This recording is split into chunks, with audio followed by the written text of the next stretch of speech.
And on this same show, the Steiners are going to win the WCW tag team titles from Scott Hall and Six because Kevin Nash is going to be out with an injury. And you're going to be in their corner, of course. Strangely, they're not on the card for Halloween Havoc afterwards, meaning the Steiners. So, like, they just won this title. It's, hey, here's our new champions. They're not on the next pay-per-view, which is weird. It is good that the Steiners are getting the belts here after Hall and Nash politicked against it at Hog Wild. So I don't know if you remember, you were in their corner at Hog Wild. Apparently, the Steiners are supposed to go over. Hall and Nash went to management ahead of time and said, hey, these belts are getting switched way too often. We don't think we should do the job tonight. We'll put them over in a DQ or whatever. And that's what they did.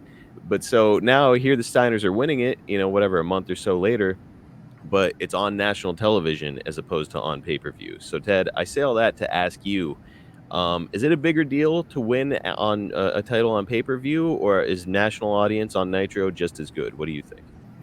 It's like if you're on national television, I think if you're on a live national television, something that's, like, this is TBS, correct? Yes, sir. Yeah. If you're on that, but if you're on pay-per-view, then the only people that are watching are the ones that are paying to see it. Mm-hmm. And so your audience might be bigger on national television where you don't have to pay to see it. I don't know. Now, I think that makes sense. You're getting more eyeballs on it because obviously you're relying on people to buy the pay-per-view. Less people are going to. More people are tuning in to Nitro on a weekly basis. So more people are seeing, hey, look, the Steiner brothers won. So I can see the argument. And it's kind of like, that was during what they called the wrestling wars. Yes. That's, the WWF against the WCW. And I can remember Bischoff saying, I'm going to run Vince McMahon out of the wrestling business. I laughed in his face.